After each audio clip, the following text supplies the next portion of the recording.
संयोग के समय में ऐसे बकवाद नहीं करनी चाहिए। कोई घूटी ला रहा है, कोई नाचे कूद है, ये कोई बात हुई? ब्याह किसी का नाचे कोई, ये कोई सांग होया? कोई अकल हुई? लाडू कोई खावे और कूदे कोई, बता कोई बात है यार? तो इस तरह की हम अज्ञान से अपने ऊपर एक न्यारा वजन और रखे बैठे हैं, ये भी हटाना, हमने बिल्कुल हटाना पड़ेगा। भक्ति तभी चलेगी, भगत तभी बनेंगे। अब वो पता नहीं क्या क्या विचार कर रही थी, वहाँ ऐसे करूँगी, ऐसा करूँगी, वो ऐसा लाना है, वो फलाना ऐसा करना है, लड़की के कपड़े बनवाने हैं, यानी सौ चिंताएं होती है। वहाँ पिलर के साथ खड़ी खड़ी ऐसे ही चिंतन कर रही थी, कहीं और घूम रही थी, खड़ी थी वहीं पर। एक ड्राइवर ने बस बैक करके सेट करनी थी अपने स्थान पे, कंडक्टर लग गया खुले पैसे देन, किसी के बकाया थे वो बकाया पैसे। ड्राइवर ने सोची तू लाग फटाफट बस को, उसने बस बैक करी, वह ज़्यादा टेढ़ी होकर पिलर की सीधी होगी, उसने दिखा नहीं दूसरी साइड में, वह पीछे जाकर, और उस बहन ने भी ध्यान नहीं, क्योंकि वो तो सोच विचार में बड़ी थी, उसकी छाती पर आकर लगी बस पाछे तर पीछे पिलर का सारा खड़िए थी, वह वहीं पर आध घंटे में तड़प कर मर गई। अब वो ब्याह भी रह गया, और जो इधर उधर की जो एक सेकंड का चैन नहीं था, अब वो कहाँ गई? तो पुण्यात्माओं, हम कति बालक हैं, हमें डर नहीं रहा, हमें याद नहीं रहा वो जाने का समय, और जब तक हमें यहाँ से जाने का समय याद नहीं रहेगा, हम भक्त नहीं बन सकते, हम बुराई से बच नहीं सकते। अब आज कोई नाच रहा है, कूद रहा है, एक समाचार पत्र के अंदर देखा, पढ़ा, उसमें क्या लिखा था कि विवाह था और पहले दिन वो डीजे मंगाकर नाच रहे थे, बहन भी, सब दूसरे भाई रिश्तेदार डांस कर रहे डीजे के ऊपर, वो भी समाचार पत्र में। और अगले दिन वो दुल्हा जो विवाह करने चला था, कार एक्सीडेंट हो गया ट्रेले के साथ में, जितने सदस्य उसके साथ बैठे थे व्यक्ति वो सारे मर गए, वो भी मर गया। अगले दिन वो टक्कर मार रहे हैं, रो रहे हैं, बालों को पाड़ रहे हैं जो कल नाच रहे थे। अब बजा लो डीजे यहाँ पर। कहते हैं नानक साहिब जी कहते हैं कि ना जाने काल की कर डारे, और किस विध ढल जा पासा वे, और जिन्हां ते सिर ते मौत खुड़क दी, उन्हां नू केड़ा हासावे। आदरणीय नानक साहिब जी से किसी ने पूछा कि हे महात्मा जी, आप कभी भी खुश नजर नहीं आते, ना कोई त्योहार और तीज मनाते। तब उन्होंने कहा था भाई ना जाने यहाँ क्या बिजली गिर जा एक पल में, और हमने तो अपनी मौत दिखाई देती है, इसलिए रुचि नहीं बनती इन नाचन और गावन में, यहाँ की नकली खुशी मनावन में कति दिल नहीं मानता। ना जाने काल की कर डारे, किस विध ढल जा पासावे, और जिनाते सरते मौत खुड़क दी, उनानू केड़ा हासावे। फिर उनसे पूछा क्या आप कभी प्रसन्न नहीं होते, ऐसे कैसे जी रहे हो? तब उन्होंने बताया कि मैं प्रसन्न होता हूँ, साध मिले साढ़े शादी होंदी, विछड़ जा दिलगिरी वे, अख दे नानक सुनो जिहाना, ये मुश्किल हाल फकीरी वे।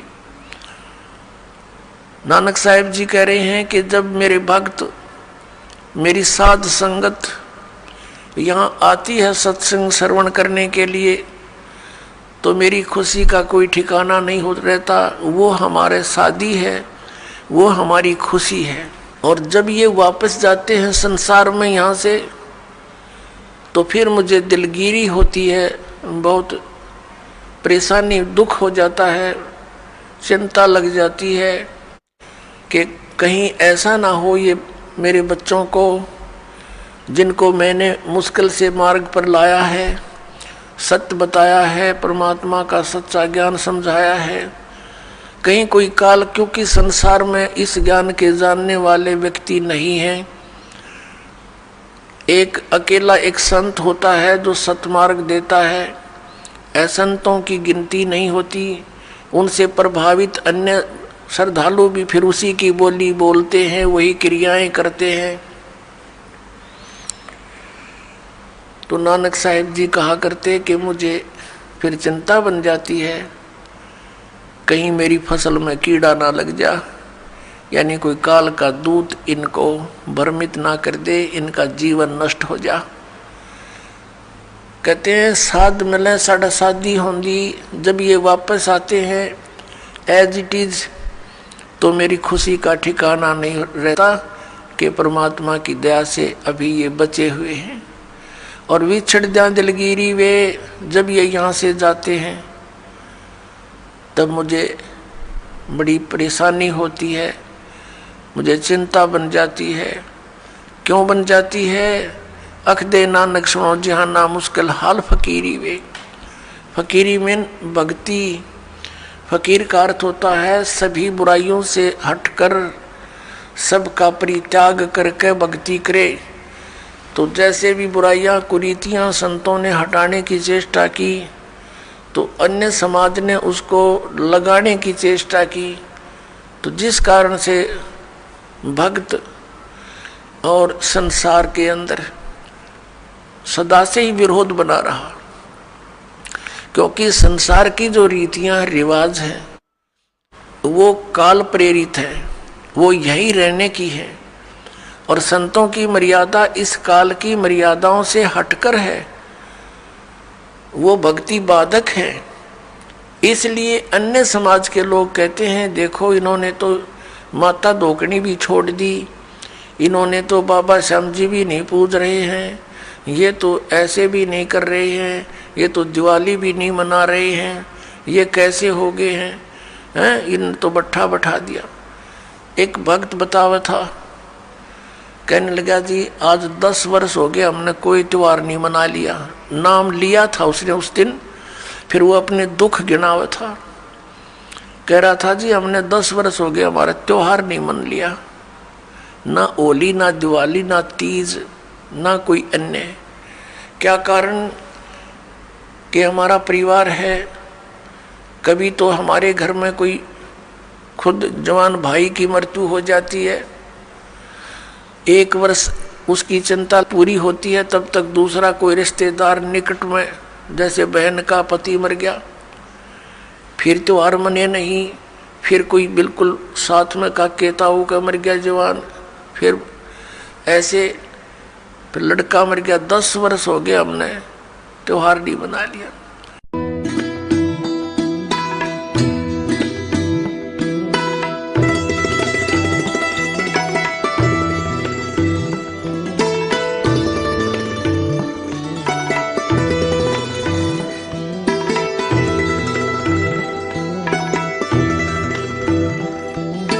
नाते सरते मौत खुड़क दी उन्होंने केड़ा हासावे। फिर उनसे पूछा क्या आप कभी प्रसन्न नहीं होते, ऐसे कैसे जी रहे हो? तब उन्होंने बताया कि मैं प्रसन्न होता हूँ, साध मिले साढ़ा शादी होंगी, विछड़ जा दिलगिरी वे, अख दे नानक सुनो जहाना, ये मुश्किल हाल फकीरी वे।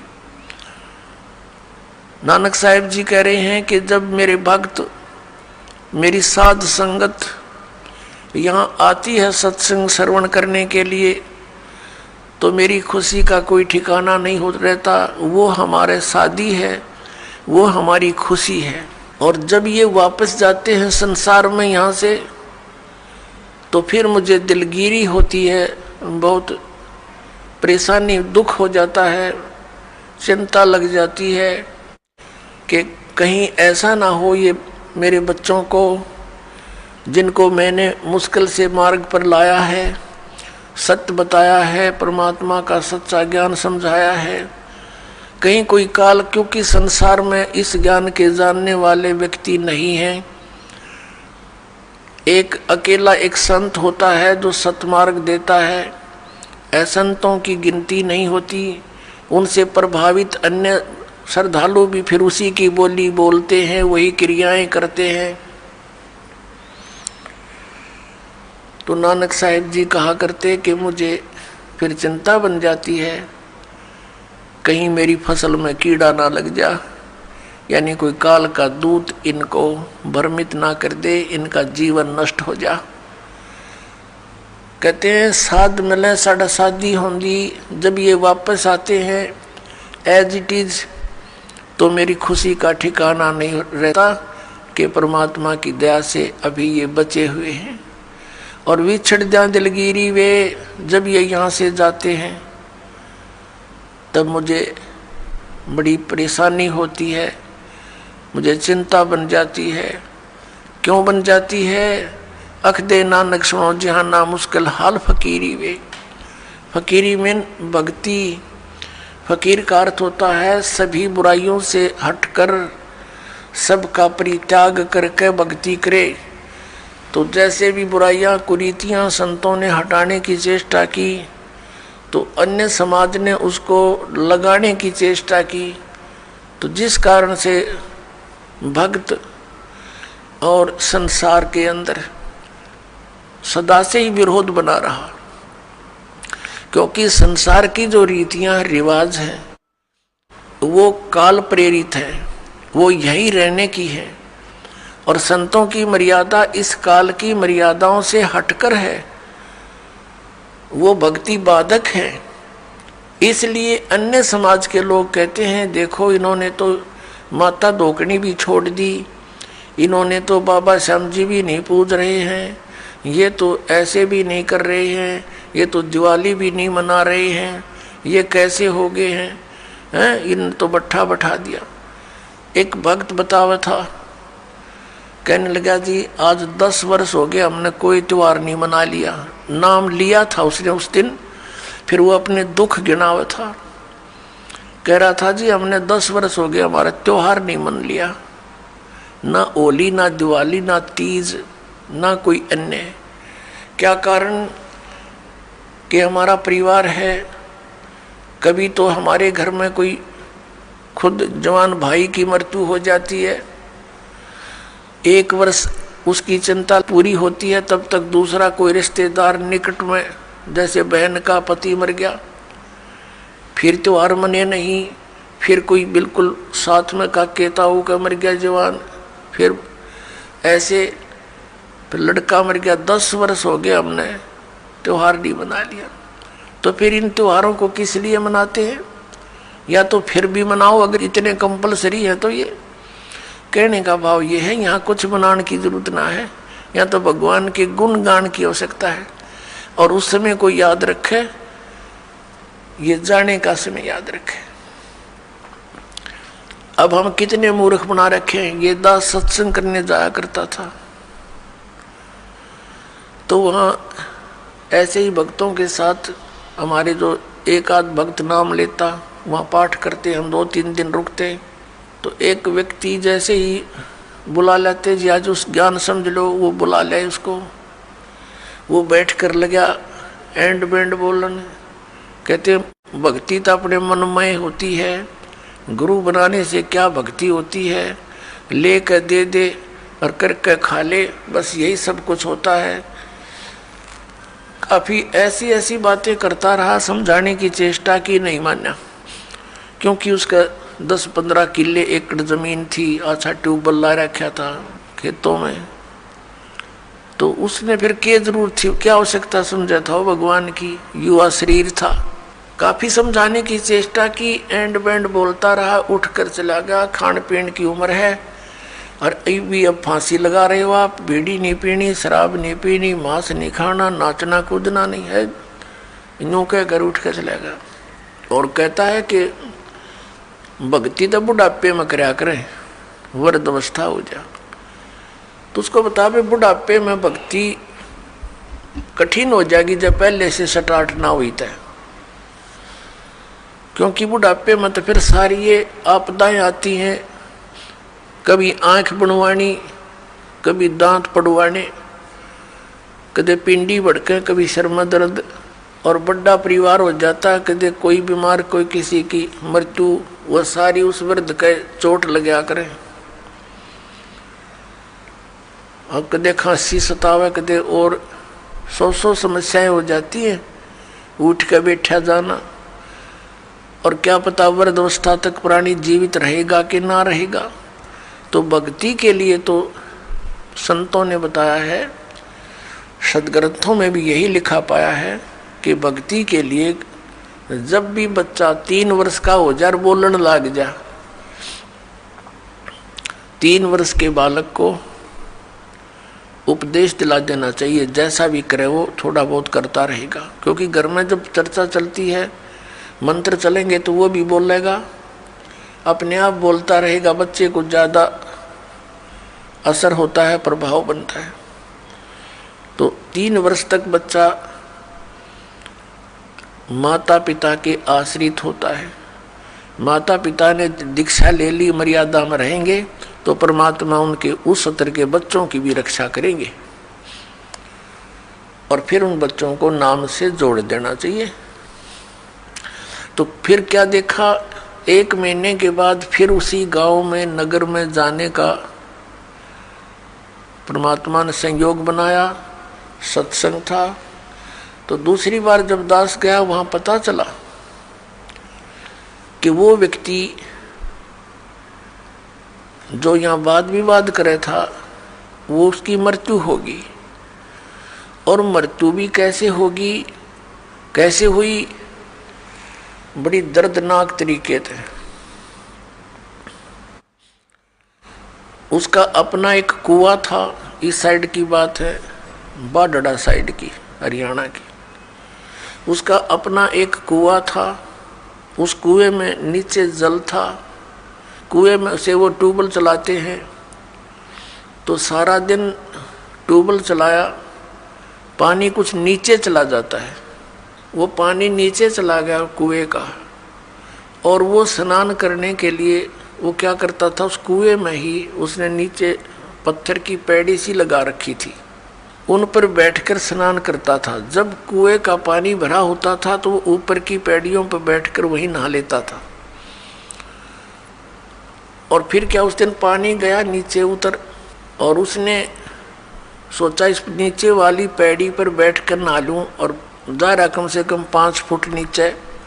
उसने ध्यान किया नहीं, वो नीचे जाया तो उस पैड़ी पर काई लगी हुई थी, पैर फिसल गया और कुएं में गिर गया। उसने चेष्टा की पैड़ी को पकड़ने की, वो उसके हाथ की रेंज से बाहर हो गई और उसके अंदर वो डूब कर मर गया। सारी रात ढूंढते रहे उनके घर वाले, बच्चा आया नहीं, कहाँ गया, कैसे है। खोजते खोजते सुबह देखा तो कपड़े और जूते बाहर रखे हैं, अंदर कुएं में मरकर ऊपर तैर रहा है। जब उसको देखा कि उसके हाथों की ने जो कोशिश की उसने पकड़ने की किसी वस्तु को, कुएं की अंदर की साइड पर पक्की थी, वो उस पर काई लगी हुई थी, उसके अंदर से उसी उंगलियों के निशान गड्ढे हुए थे कि किसी प्रकार पकड़ दो, निशान थे, और वो मृत्यु को प्राप्त हुआ। इससे ये ज्ञान समझ में आना चाहिए कि किस आधार से हम इतने फूले फिरे हैं और क्या बकवाद गढ़ते हैं। अब वो वृद्ध होया ना, भक्ति उसने करी नहीं, अब पता नहीं कहाँ धक्के खाता फिरेगा, कोई गधा बनेगा, कुत्ता बनेगा। तो पुण्यात्मा इन बातों को याद रखे। अब उसकी मौत क्यों कर हुई होगी, आसानी से नहीं हुई होगी। रोया होगा, चिंगाड़ा होगा, नो चिल्लाया होगा, बचा लो बचा लो। बचानी है कोई याद भी ना करे, वहां कौन बचावे, वहां भगवान बचावे, अठा के बाहर ले आवे। उस समृद्ध शक्ति की ओट होता है, उसका सहारा मिले। प्रहलाद बचाया, ध्रुव बचाया, मीराबाई बचाई, कितने प्रमाण देख लो जो अब लाखों की संख्या में यहाँ बचा रहे हैं भगवान। तो हमने परमात्मा की शरण अति शीघ्र ग्रहण करनी चाहिए। तो यहाँ भगवान ने हमें बताया है परमेश्वर ने हमें याद दिलाया है कि झूठे सुख को सुख कहे ये मान रहा मनमोद, ये सकल चबीना काल का, और कुछ मुख में कुछ गोद। राम नाम कड़ुआ लगे, राम नाम कड़ुआ लगे, मीठे लगे दाम, दुविधा में दोनों गए, हे माया मिली ना राम। ये दास एक, जब हमारे पूज्य गुरुदेव जी सतलोक चले गए, उनका एक आश्रम बना हुआ है तलवंडी भाई, जिला फिरोजपुर के अंदर। तलवंडी भाई बोलते हैं उसको। छोटा सा कस्बा मंडी है, वहाँ आश्रम, और भी कई आश्रम हैं। बोगा के अंदर एक खन्ना में भी था, एक नजफगढ़ के अंदर थे उनका आश्रम। तो तलवंडी भाई के अंदर उनके शिष्य बने हुए थे। तो वहाँ ये दास जाता था सेकंड संडे को सत्संग करने के लिए। उन्हीं की प्रार्थना पर कि एक सत्संग यहाँ कर जाया करो, गुरुदेव चले गए हैं। तो वहाँ उनका कोई रिलेटिव आया हुआ था, किसी वृद्धा की मृत्यु पर शोक व्यक्त करने, बुढ़िया मर गई थी कोई। वो शुक्र को आए थे, शनिवार को जाने की तैयारी कर रहे थे 12-1 बजे से। तब उन्होंने कहा कि आप सत्संग सुनकर जाना। जो हमारे गुरुदेव के शिष्य थे, वहाँ सेठ थे, लाला जी थे। कल सत्संग होगा 9 बजे, गर्मियों के दिन थे कि कल 9 बजे ही सत्संग शुरू होगा, 11 बजे तक सत्संग होता है, सत्संग सुनकर फिर जाना। कहने लगा मैंने बहुत सत्संग सुने हैं, गुरु भी बना रखा है, ऐसी कोई बात नहीं। उन्होंने कहा आपने सत्संग भी सुन रखे होंगे, गुरु भी बना रखे होंगे, लेकिन ये सत्संग उनसे भिन्न है, इसलिए हम प्रार्थना करते हैं। वो कहने लगा नहीं, मुझे बहुत आवश्यक कार्य है, कल संडे को एक पार्टी आवेगी, उसके साथ मेरा एग्रीमेंट होएगा, और एक मुझे उसमें लगभग 5 लाख रुपए का बेनिफिट है, तो इसलिए मेरा जाना कंपलसरी है। उन्होंने कहा कोई बात नहीं, संडे को 1-2 बजे आते होंगे। हाँ, 1-2 बजे आएंगे, तो आप सुबह निकल जाना, 12 बजे चलोगे तो 3 बजे तक पहुंच जाओगे। 4 बजे चंडीगढ़ जाना था उसे। कहने का भाव उसने कतई नहीं मानी और चल पड़ा। पूरा परिवार था, यानी 4 सदस्य थे घर के, वो 2 पति पत्नी, 2 उनके बच्चे। अंबाला के पास आकर के एक ट्रक खड़ा था बजरी से भरा हुआ, और उसके पिछले टायर निकाल रखे थे, जैक ला रखा था, और उसने तो 5 लाख दिखाई दे थे, अनुबंध एग्रीमेंट दिखा था और कुछ ना दिखा। पूरी स्पीड से जा रहा था, मारुति कार थी, उस ट्रक के नीचे घुस गए। प्रथम तो वो लागते मर लिए होंगे, रही खी कसर काट दी और जय कट गया, और पूरा लोडेड ट्रक उनके ऊपर पड़ गया। वहीं पर एट द सपोर्ट 4 मर गए। अब चाट ले उस 5 लाख नशर पैदल ले। अब परमात्मा कहते हैं जो काम करने का था उसके तो निकट भी नहीं आते, सारा दिन यही गोबर के बूंद की तरह इसने इकट्ठा करने पर लगे रहते, और ये यहीं रह जाता है। तो यहाँ परमात्मा कहते हैं राम नाम कड़ुआ लागे, मीठे लागे दाम, और दुविधा में दोनों गए, ये माया मिली ना राम। इसलिए परमात्मा हमें याद दिलाते हैं, मात पिता मिल जाएंगे 184 माँ, सतगुरु सेवा और बंदगी भाई फेर मिलन की ना। जिस परिवार को तू अपना जानकर और इसी के पालन पोषण में और इन्हीं की लोक लाज में भगवान से दूर रह रहा है भोले आत्मा, ये माता पिता तो तुझे अन्य शरीरों में भी मिल जाएंगे। कुत्ते के यहाँ जन्म होगा वहाँ माता पिता, गधे के घर जन्म होगा तेरा वहाँ माता पिता, पशु पक्षी बनेगा वहाँ माता पिता, और अन्य फिर मनुष्य जीवन भी प्राप्त होगा फिर भी माता पिता। माता पिता मिल जाएंगे 184 माँ, और सतगुरु सेवा और ये बंदगी, ये भक्ति भाई फिर मिलन की ना। अपरमात्मा फिर कैसी गहरी चोट इस आत्मा का लगाते हैं ताकि या कुछ फड़फड़ी ले ले, कुछ जाग जा, कुछ असर हो जाए इसका कुछ। ये एंटीबायोटिक है, ये कैप्सूल समझो परमात्मा की वाणी जो आत्मा को झंझोड़ कर धर देगी। और इसके ऊपर जो तीनों गुणों का ये नशा बना हुआ है या भांग पी रखी है काल के इस झूठे सुख की, इस त्रिगुणमयी माया की, इसे मिलने वाले लाभ की, तो या उतरन लग जाएगी, कुछ कम हो जाएगी, इसका नशा उतरेगा आपको। परमात्मा कहते हैं कबीर ये माया अटपटी और सब घट आन अड़ी, किस किस न समझाऊं या कुएं भांग पड़ी। आप इस सत्संग को छोड़कर अन्य सत्संग भी सुनते हो, उन सत्संगियों के व्यवहार भी देखते हो।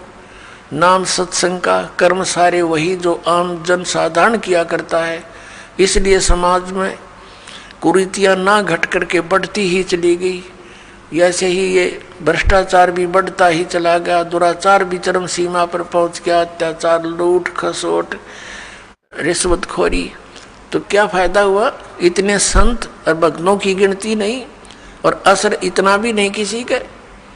कारण क्या है कि वो संत नहीं, और संत के आदेश बिना विकार छूट नहीं सकते। संत का वचन में परमात्मा की दया होती है, उसके ही वचन से, उसकी सत्संग सुनने से प्रभाव बनता है। तो वो संत नहीं है, वो दिखे संत, क्योंकि ऊपर के दिखावे से या इस सत्संग वचन सुना देने से संत नहीं होता। संत के बहुत ही ज़्यादा गहरे जो लक्षण होते हैं वो जन साधारण की पहुंच से दूर होते हैं। एक तो संत का ज्ञान से पहचान होता है, संत की और असंत की उसके वचनों से, उसके सत्संगों से पहचान होती है। और सदग्रंथों में तो और भी बहुत सी पहचान बताई है कि उल्टे लटके हुए संसार रूपी वृक्ष को जो भिन्न भिन्न बता देगा स वेदवित वो तत्वदर्शी संत है। गीता जी अध्याय नंबर 15 के श्लोक नंबर 1 में यही ज्ञान दिया है। और संत की और असंत की पहचान उसके ऊपर के दिखावे से नहीं होती, ऊपर के आडंबर से नहीं होती, उसके ज्ञान से होती है। और फिर समाधान के मंत्र से होती है।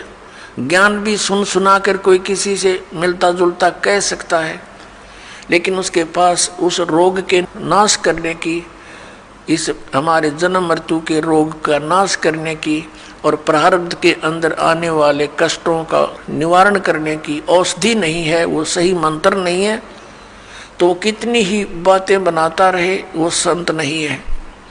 और किसी व्यक्ति ने इस दास से सुनकर और ये मंत्र लेकर तीनों और स्वयं संत बनकर इनको दान करने लग जाता है, देता है, तो वो डुप्लीकेट लाइसेंस बना रहा है, क्यों? वो अधिकारी नहीं है। वो गुरु की आज्ञा के बिना स्वयं ही नाम देता है तो वो निगुरा है और अंदर खख नहीं उसके। तो उसका ज्ञान से पता लगेगा, उसकी बोली से पता लगता है। जैसे धर्मदास जी को जब ज्ञान हुआ, आदरणीय धर्मदास साहिब जी को, और परमात्मा उनसे बिछुड़ गए थे, उसके वियोग में संतों से मिलते थे और उन संतों से प्रश्न करते थे वो कि ब्रह्मा विष्णु महेश के माता पिता कौन है।